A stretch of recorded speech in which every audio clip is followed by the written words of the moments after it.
et inguius loquitur judicium,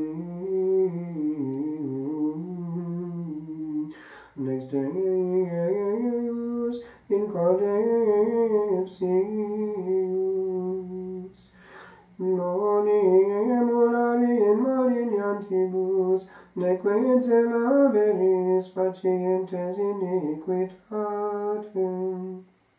Gloria Patri et Filio et Spiritui Sancto, sicut erat in principio et nunc et semper, et in saecula saeculorum. Amen. Os justi meditabitur sapientiam, et linguaeus loquitur judicium, lex Deus in codepsius.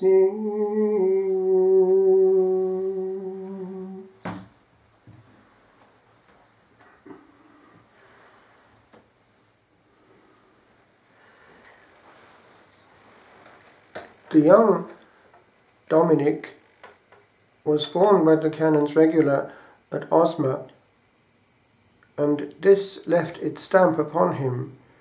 He knew the importance of shared prayer in choir and certain monastic elements. He was sent to the south of France to counteract heresy, the great threat of the Albigensians. Eventually, he sought the help of brethren in this work, which led to the foundation of what has since been known as the Order of Preachers. He maintained the element of monastic choir. He also knew the importance of the backup of prayer. Our Blessed Lady favoured greatly this new order, and it is to them that we owe the propagation of this great instrument for good, the Holy Rosary. It would seem that heaven inspired its very creation.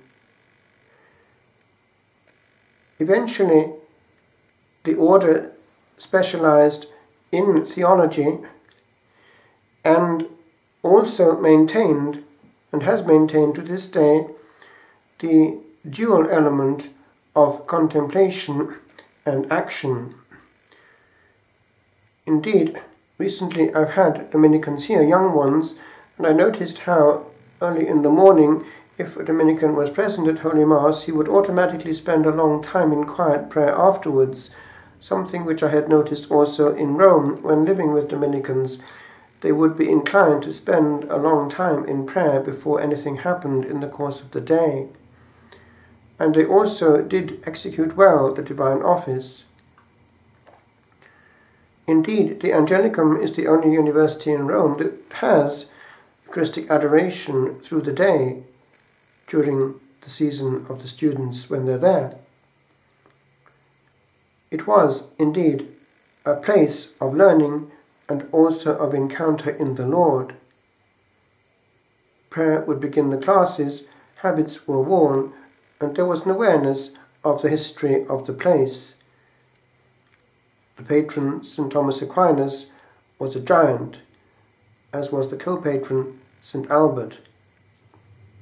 St. Thomas Aquinas lived fully the charism of the Dominican order, and it is something which one day hit me strongly when not sure what to do. It was in 1991, and through divine providence I had been invited to come on retreat to the Norbertine Abbey, not too far from here. And the novice master gave me a book to read on the life of St. Norbert. It was a sunny day, so I took it out and on the grass actually outside read it. And one passage hit me between the eyes. It was what had hit St. Norbert, who could have gone either way. He also had certain eremitic traits, but it turned out that he was to carry things with him and deliver them. It was this: contemplare et contemplata aliis tradere, to contemplate and to hand on to things contemplated to others. Something that St. Thomas Aquinas commented on at length and compared it to the lamp, which not only warms itself but also gives radiation and warmth unto others. It is better to give light than just to emit it uselessly. And so it is that although one has no right to say that the solitary life is useless, when it is actually useful as well, even on the level of the ministerial priesthood shared, then it is not indifferent, because it is able to communicate some of the graces received unto others. Rather like John the Baptist, rather like Elijah and the school of prophets there on Mount Carmel. It is also interesting to note that that has been the spirituality of the East and remains so to this day. One has but to see how massively they are protected from contamination with certain leanings towards the secular life by the fact that the heads are bathed in prayer. Because of the law of celibacy, which demands that bishops be unmarried, they have massively only monks as bishops in the East, and therefore they are all coming from a whole life of formation in the monastic desert, with much prayer and precisely contemplation involved. And this then is what they do, and it can be detected. A certain ethos of majesty and otherness is perceived when an Eastern bishop presides. He's bringing with him the desert. He's bringing with him the angels, the glory, the power, the wisdom of the centuries of monastic prayer, in which God is able to get many words in edgeways, and not just a few here and there, between much noise and bustle. And so, also in the Celtic life, even here in Dulic, that would have been the case. And we notice that the old Celtic monasteries did not become Benedictine but Augustinian when it came to the Norman conquest, precisely because St. Augustine had something of the same. It was that element of contemplating and handing on the things contemplated, and his short rule is able to adjust itself to many situations because it is based on the simplicity of love and service.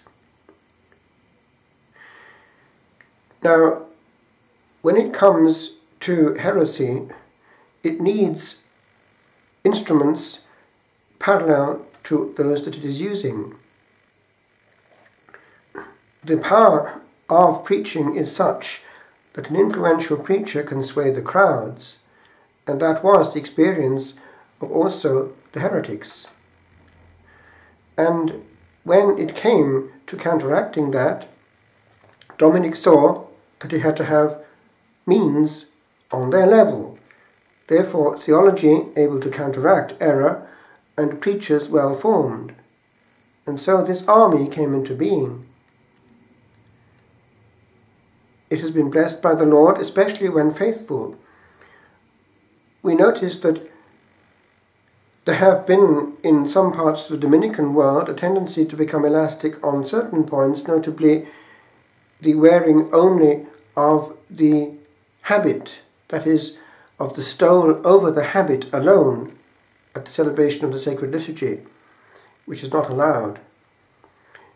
And we have had, over a certain period, a diminution of recruits in certain areas where that kind of thing came in, but we have noticed in Ireland that where there has been a redressing of the balance, they have been clearly blessed, and the young ones coming in are keen on obeying in all things the rubrics and the teachings of the Vatican, and they are being greatly blessed.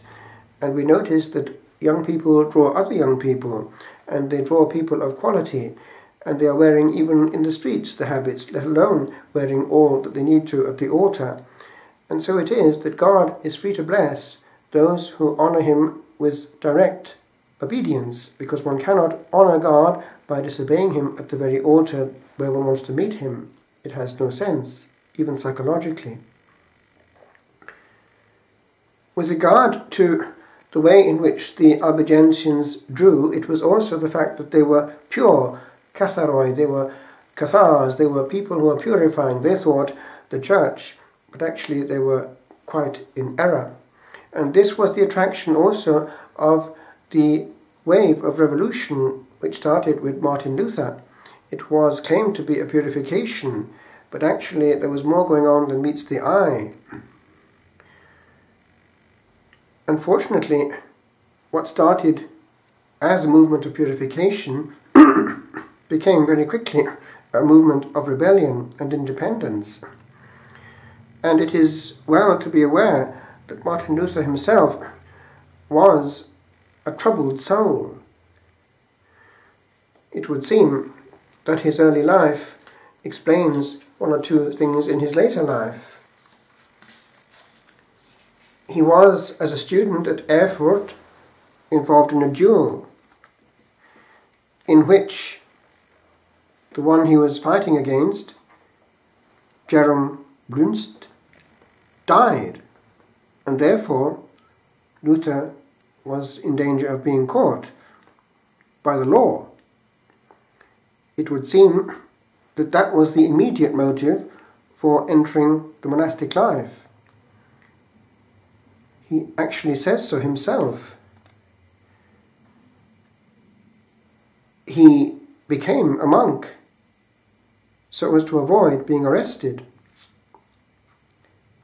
But that was impossible, since the Augustinian order was protecting him.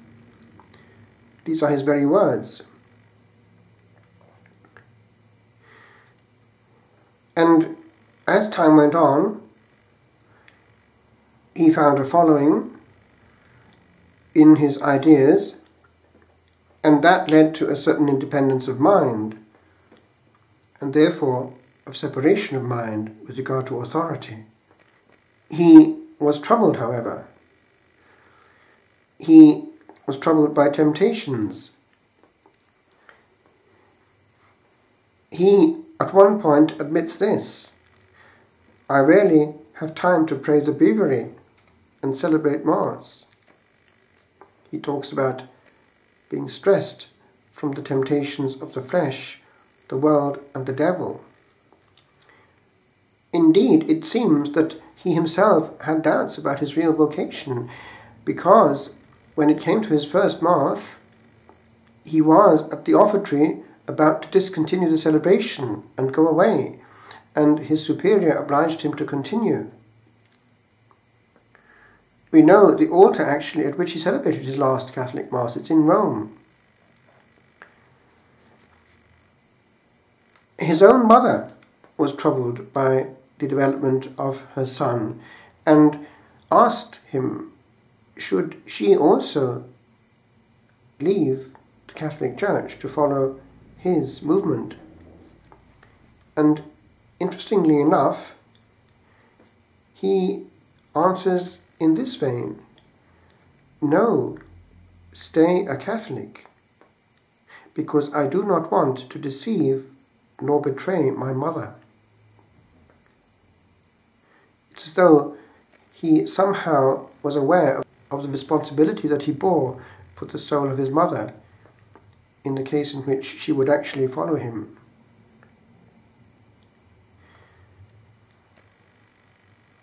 Be that as it may, he had great success, but one of his great tragedies and sadnesses towards the end of his life was the way in which he saw that the seed of division that he had sown was coming back against him, because there was division, and because of the basis of sola scriptura and free examination there of scripture by the individual, it inevitably was leading to other interpretations of Scripture, even among his own. And so it would be the beginning of division ad infinitum, the which carries on to this day.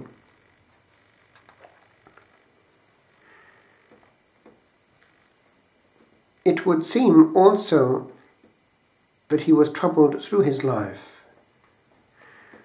There is a place in a castle in Germany where he was writing, and there are ink marks on the wall, and it is indicated that he was at that point tormented by a demon and threw the ink against the appearing demon.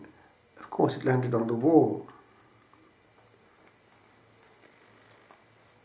It is also said that one time he was in the carriage with his by then wife, a Cistercian nun who had left, and she was looking at the stars and saying how beautiful they were. And he is reported to have muttered something to the effect that we will not be there, because she was saying how beautiful heaven must be. Well, with regard to that, something very unusual happened in the life of somebody who has been fairly recently beatified. It was a mystic soul who had great contact with the angels from an early age. Her name is Sister Maria Serafina Micheli. She was beatified on the 28th of May 2011 in Faiki in Benevento. She was the foundress of the Sisters of the Angels. We have this testimony from her. She was going to Eisleben in Saxony, and without realizing it, she was going there on the 4th centenary of the birth of Martin Luther. That was his birthplace, as it turned out. And it was an event which was going to be commemorated by high-ranking officials, even Emperor Wilhelm I himself. There was much movement, but she didn't know why. So she was there on that occasion, but all she wanted at that point in time was to find a church in which she could pray and adore the Blessed Sacrament. She was walking around looking for an open church. So eventually she did find a beautiful looking church, but when she was going to go in, she found that the door was locked. So all she could do was kneel at the steps. It was dark, so she couldn't really see what kind of church it was. And then something happened. While she was praying there on the steps of the church, an angel appeared. Now remember, she had a great devotion to these angels, and they would have communion with her, contact. And this angel said, "Arise, because it is a Protestant church. But I want you to see where Martin Luther was condemned and the pain he suffered as a punishment for his pride." She was shown a terrible abyss of fire. There were countless souls horribly tormented. At the bottom of the hole, she saw someone who looked quite different from the others. It was this reformer, and he was surrounded by demons who forced him to kneel. They were all armed with hammers, and they were trying to shove a nail into his head. Presumably this has something to do with the fact that it was his head that caused so much harm on earth. but they were finding it difficult to do so.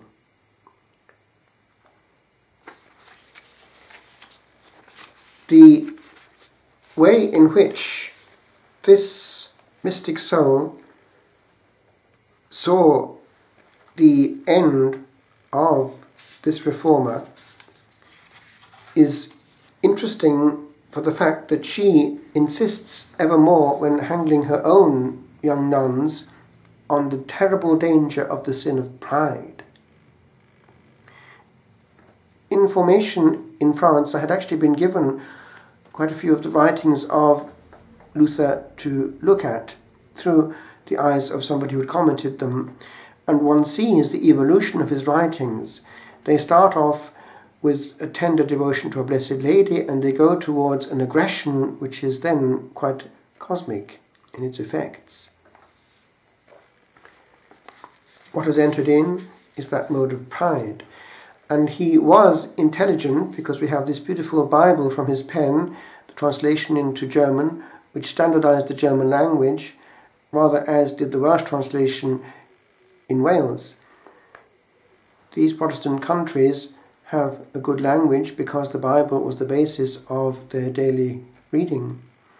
The Luther Bible is actually a good translation, very dignified, and also is in parallel to what happened in England with regard to the beautiful Shakespearean language that we see coming into Britain through the translation that we have already under King James, the so-called King James Version, very noble. But if a person is intelligent, he also knows things, and this is the problem. It is quite different when the descendants of a reformer are born into a reform. They do not question, because a child receives, but a person who knows all and knows what is sufficient to see the answers to the problems and somehow turns a blind eye is in a situation of danger. And so the more we know, the more we owe. And if we have degrees in theology, we know a lot. And if our only way of handling an issue is to raise the voice and to accuse an adversary of individual faults which have nothing to do with the equation, it means that perhaps there is bad faith. And that is the bottom line. Because pride is linked with an unwillingness to learn more. We block out. So we cannot really dialogue when there is a blocking out.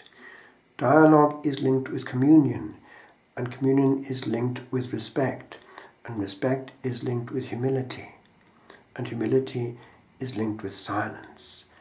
For the person who speaks a lot blocks all out, but the person who realizes he has all to learn is a true ecumenical expert, for he sees that there are seeds of grace there where the Blessed Trinity has passed.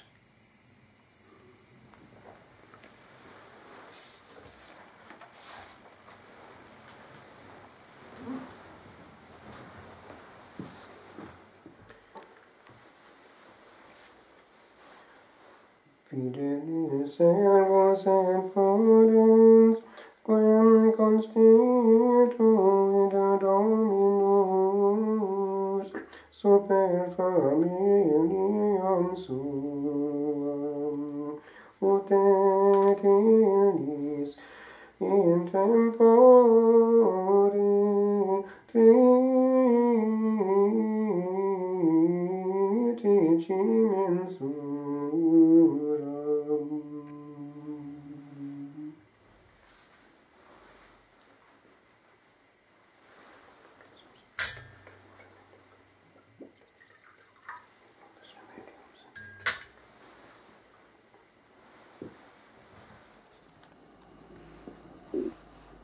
Contemplare et contemplata aliis tradere.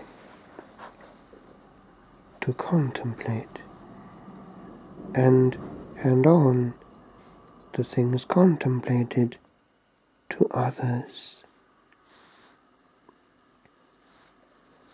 O Master of the vineyard, what are these white robes that are yet offered to a soul that could again be plunged in grace, which sees the small, the great, the greater, and the whole within a moment's vision, when the sight of what is seen and studied is seen less than things not yet beheld in regions bright, that open at the stroke of limbs that bless.